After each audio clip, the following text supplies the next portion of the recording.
قال رسول اللہ صلی اللہ علیہ وسلم انہا ستکون فتنۃ، ان قریب ایک بہت بڑا فتنہ رونما ہوگا۔ حضور نے خبر دی فتنے کی۔ حضرت علی فرماتے اس پر میں نے عرض کیا، میں نے عرض کیا مل مخرج منہا یا رسول اللہ، اے اللہ کے رسول اس سے نکلنے کا راستہ کون سا ہوگا؟ دیکھیے یہ لکھا ہوا ایگزٹ، نکلنے کا راستہ، اور عام طور پر آپ نے دیکھا ہوگا بڑے ہالز میں یہ سرخ روشنی ہوتی ہے، اس میں اس کا اہتمام کیا جاتا ہے کہ اگر خدا نہ خواستہ کوئی حادثہ ہو جائے لوگوں کو معلوم ہو نکلنے کا راستہ کون سا، یہ مخرج ہے۔ حضور نے خبر دی کہ فتنہ ہوگا۔ تو دیکھیے میں ایک بات عرض کیا کرتا ہوں، ذرا توجہ کیجئے، ہمارا حال کیا ہے؟ ہم بڑے ریشنلسٹ قسم کے لوگ ہیں، یہ زمانہ ریشنلزم کا ہے۔ اگر ہم ہوتے تو کیا پوچھتے؟ وہ فتنہ کیا ہوگا، کیوں ہوگا، کہاں سے آئے گا؟ ہمارے سوال یہ ہوتے ہیں، کب آئے گا، کیوں، کہاں، کب، کیسے؟ ان سب کی حیثیت علمی سوالات کی ہے۔ بھائی کب آئے گا ایک علم ہے، کیسے آئے گا علم ہے، کہاں سے آئے گا علم ہے، لیکن اصل جو عملی اعتبار سے اہمیت والی شے ہے، بچاؤ کا راستہ کون سا ہوگا محمد الرسول اللہ، یہ بتائیے ہم۔ مل مخرج منہا یا رسول اللہ، حضرت علی نے یہ نہیں پوچھا فتنہ کیا ہوگا، کہاں سے آئے گا حضور، کیوں آ جائے گا، کب آ جائے گا، نہیں، مل مخرج منہا یا رسول اللہ، اے اللہ کے رسول یہ بتائیے کہ جب وہ فتنہ رونما ہوگا تو نکلنے کا راستہ کون سا ہوگا؟ اس کا جواب ہے، ارشاد فرمایا محمد رسول اللہ نے، کتاب اللہ، اللہ کی کتاب ہے وہ مخرج، یہ کتاب ہے کہ جس کو تھامو گے تو فتنوں سے محفوظ رہو گے۔ اس کے بعد آپ فرماتے ہیں فیہ نبأ ما قبلکم وخبر ما بعدکم وحکم ما بینکم، اس میں تم سے پہلوں کی بھی خبریں موجود ہیں، عاد اور سمود اور قوم نوح اور قوم ہود اور قوم لوط اور قوم صالح اور آل فرعون، یہ کون ہے؟ من قبلکم، تم سے پہلے، وفیہ خبر ما بعدکم، جو کچھ تمہارے بعد ہونے والا ہے اس کی خبریں بھی موجود ہیں، لیکن وہ کیسے ہوں گی؟ وہ بٹوین دی لائنز ہوں گی، وہ بین السطور ہوں گی۔ ان کے لیے انسان کو، آپ کو معلوم ہے کہ عبارت میں سطور ہوتی ہیں اور ایک درمیان میں ہوتا ہے، ان کے کچھ لکھا ہوا نہیں ہوتا۔ You have to read between the lines۔ قرآن میں بعد میں آنے والے حالات بھی درج ہیں، لیکن اس طرح نہیں جیسے کہ پچھلے حالات درج ہیں۔ اس کے لیے ذرا ان ڈیپتھ پونڈرنگ اوور، غور و فکر اور تدبر کی ضرورت ہوگی۔ وَحُکْمُ مَا بَيْنَكُمْ، اور جتنے اختلافات تمہارے اندر پیدا ہوں گے تا قیام قیامت، ان سب کا فیصلہ بھی اس کتاب میں موجود ہے۔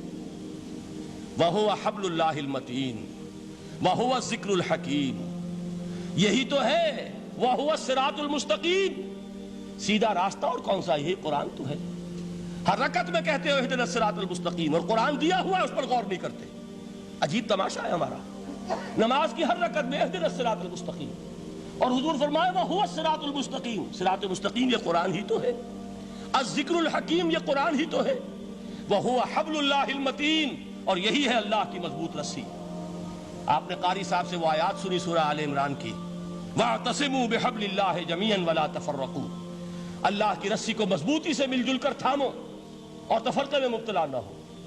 تفرقہ ہوگا تو کیا ہوگا؟ تمہاری ہوا اکھڑ جائے گی۔ آج آپ کو معلوم ہے دول عرب اگر یہ یکجا ہو جائیں، ایک دن کے لیے اسرائیل قائم نہیں رہ سکتا، امریکہ نہیں، امریکہ کا باپ اسے قائم نہیں رکھ سکتا۔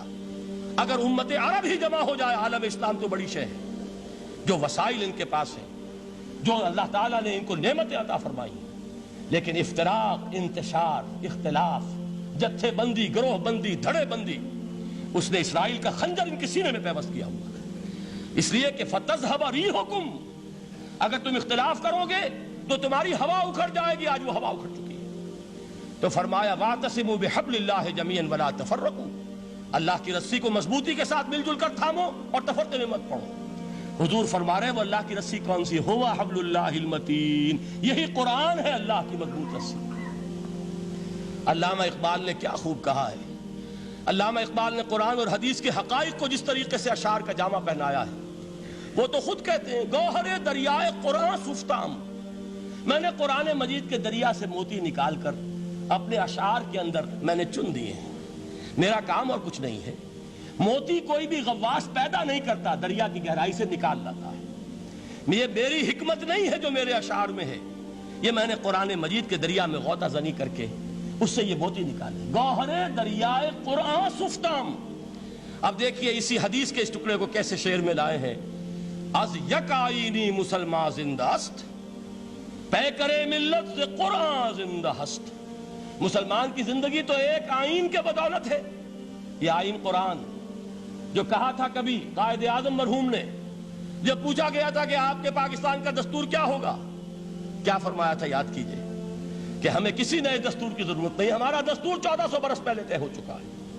یہ ہماری بدقسمتی ہے جو کچھ کہا تھا قائد اعظم نے کہ God has given us a golden opportunity to prove our worth as architects of a new state, and let it not be said that we didn't prove equal to the task۔ میں معذرت کے ساتھ عرض کروں گا حضرت کہ واقعہ یہ ہے کہ ہم اس کے equal to the task ثابت نہیں ہوئے۔ قائد اعظم کا دیا ہوا پاکستان آج دنیا میں موجود نہیں ہے، اس کا ایک حصہ اپنے نام سے دستبردار ہو کر بنگلہ دیش بن چکا ہے، اس نے اپنی تاریخ کو خیر بات کہہ دیا ہے۔ حالانکہ مسلم لیگ کی جنم بھومی ڈھاکہ ہے، 1906 میں ڈھاکہ میں مسلم لیگ نے جنم لیا تھا، اور اگر وہ صرف ہم سے علیحدہ ہوتا یہ گہرا صدمہ ہوتا، لیکن یہ کہ اس نے جب نام بدلا ہے در حقیقت اس نے اپنے تاریخ سے اپنے پس منظر سے استعفیٰ دیا ہے۔ یہ ہمارا دوہرا ہمارے لیے صدمے کی بات ہے۔ کیا 2 یمن موجود نہیں ہے؟ ان میں سے کوئی ایک بھی اپنا نام چھوڑنے کو تیار ہوگا؟ کیا 2 جرمنی دنیا میں موجود نہیں ہے؟ کوئی ایک بھی ان میں سے اپنا نام چھوڑے گا؟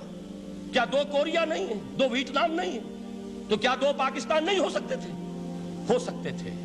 میں یہ کہا کرتا ہوں کہ یہ گہرا صدمہ ہے علیحدگی، اور دوہرا صدمہ ہے، اور اس سے کہیں زیادہ بڑا کہ انہوں نے اپنا نام بدل دیا، اپنی آئیڈینٹی چینج کر دی، انہوں نے وہ نام اپنے ماتھے سے اتار کر خلیج بنگال کے اندر دبو دیا۔ یہ بہت بڑی سزا ہے جو ہمیں ملی ہے۔ کیوں ملی ہے؟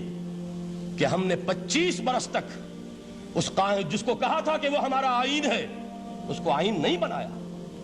ہم نے دنیا کے سامنے جھولیاں پساری، ہم نے طرح طرح کے نظاموں کو آزمایا، لیکن اس قرآن کی طرف پیش قدمی نہیں کی۔ اللہ تعالیٰ ڈھیل دیتا ہے لیکن سزا بھی بہت سخت ہوتی ہے۔ ان بطش ربک لشدید، وہ ہم پر کوڑا برسا ہے۔ تاریخ انسانی کی عظیم ترین شکستوں میں سے ایک شکست ہے کہ جو ہمارے ماتھے پر کلنک کے ٹیکے کی طرح موجود ہے۔ اللہ کرے کہ آئندہ یہ تاریخ اپنے آپ کو نہ دہرائے، لیکن میں عرض کر دیتا ہوں آپ سے، جو ہمارے لچھن ہیں، جو ہمارا طرز عمل ہے، جو ہمارے لیل و نہار ہیں، جو ہمارا انداز ہے، اللہ کے دین کا استہزاء اور تمسخر، جس طرح اللہ کے ساتھ مذاق ہم کر رہے ہیں، اس کا شاید اس سے بھی کہیں زیادہ برا نتیجہ نکلے۔ اللہ مجھے اور آپ کو اور ارض مقدس پاکستان کو اس انجام سے بچائے، لیکن اس کے لیے کام کرنا ہوگا۔ صرف کہنے سے بات نہیں بنے گی، کمر کسنی ہوگی، ہمت جو ہے پھر انسان کو اثر نو، ایک نئی تعمیر، ایک عزم، ایک ہاتھ میں قرآن اور ایک میں تلوار لے کر یہ امت پھر دوبارہ میدان میں آئے۔ بہرحال عرض یہ کرنا تھا، اقبال کہتا ہے از یک آئینی مسلمان زندہ است، پے کرے ملت سے قرآن زندہ ہست، ماں ہما خاک و دل آگاہ اوست، اعتصامش کن کہ حبل اللہ اوست۔ تامو اس کو مضبوطی کے ساتھ، حبل اللہ یہی قرآن ہے۔ یہ یک آئینی اور پیکر قرآن کی زندگی، پیکر ملت کی زندگی جو ہے اس قرآن کی بدولت ہے۔ تو حضور نے کیا فرمایا؟ فتنے سے بچنے کا راستہ کون سا ہے؟ کتاب اللہ فیہ نبأ ما قبلکم وخبر ما بعدکم وحکم ما بینکم وہو الصراط المستقیم وہو حبل اللہ المتین وہو الذکر الحکیم۔ ایک 3 جملے اور سن لیجئے۔ هو الذی لا یشبع منہ العلماء ولا یخلق عن کثرت الرد۔ یہ قرآن وہ شے ہے جس سے اہل علم کبھی سیر نہ ہو سکیں گے۔ ولا تنقضی عجائبہ، اس کے عجائب کبھی ختم نہیں ہوں گے۔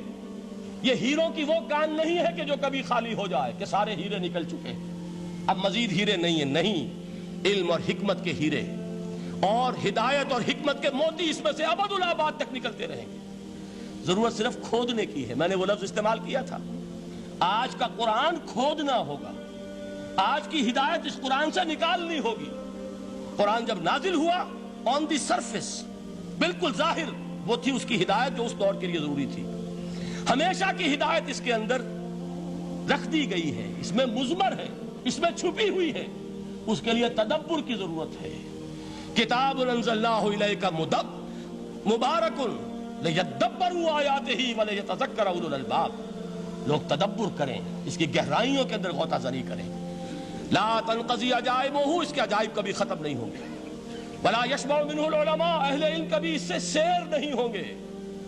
آپ کو سخت بھوک لگی ہوتی ہے اور کھانا کھانے کے تھوڑی دیر کے بعد اب آپ کا ہاتھ رک جاتا ہے، سیر ہو گئے، بہترین کھانا ہے لیکن نہیں کھا سکتے۔ اگر عام حالات میں وہ آتا تو کبھی نہ چھوڑتے، لیکن اب وہ آپ کا میزبان کہہ رہا کچھ اور لیجئے، تناول فرمائیے ذرا یہ بھائی نہیں میں اب بھر چکا، یہ آپ کہتے ہیں کہ نہیں؟ حضور فرمایا یہ قرآن وہ شے نہیں ہے جس سے اہل علم کبھی سیر ہو سکے، ان کی پیاس بڑھتی چلی جائے گی، ان کے اندر quest of knowledge, search for wisdom بڑھتی چلی جائے گی۔ کبھی بھی انسان یہ محسوس نہیں کرے گا کہ مجھے جو لینا تھا میں لے چکا، بلکہ یہ کہ جیسے جیسے قدم آگے بڑھیں گے تہذیب کے، تمدن کے، علم کے، اتنے ہی قرآن جو ہے وہ آگے بڑھتا چلا جائے گا ہر دور کی رہنمائی کے لیے۔ لا تنقضی عجائبہ ولا یخلق عن کثرت الرد، بار بار کے پڑھنے سے اس پر بوسیدگی طاری نہیں ہوگی۔ دنیا کی اور کتابیں ہیں، ایک دفعہ پڑھ لیں گے، دو دفعہ پڑھ لیں گے، تین دفعہ پڑھ لیں گے، چار دفعہ پڑھ لیں گے، پھر جی نہیں چاہے گا۔ لیکن یہ کتاب وہ ہے، امام شافعی کا میں واقعہ آپ کو سناتا ہوں۔ وہ یہ کہتے ہیں کہ ایک مرتبہ میرے ذہن میں یہ سوال آ گیا کہ اجماع کے لیے بھی قرآن مجید میں کوئی سند ہے، دلیل ہے؟ سب مانتے ہیں کہ اجماع جو ہے سورس ہے قرآن کے اسلامی قانون کی، جس پر کہ امت کا اجماع ہو جائے۔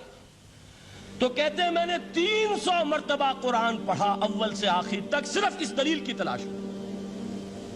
300 مرتبہ مجھے نہیں ملی، 301ویں مرتبہ جب پڑھ رہا تھا مجھے روشنی مل گئی۔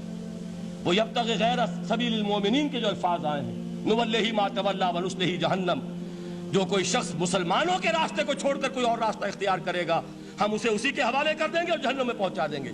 معلوم ہوا مسلمانوں کا جس پر اجماع ہو جائے اس کو بھی ایک سند حاصل ہے۔ یہ مسلمانوں کا مجمع علیہ ایک راستہ ہے، اس کو بھی ایک سند اور دلیل کی حیثیت حاصل ہے۔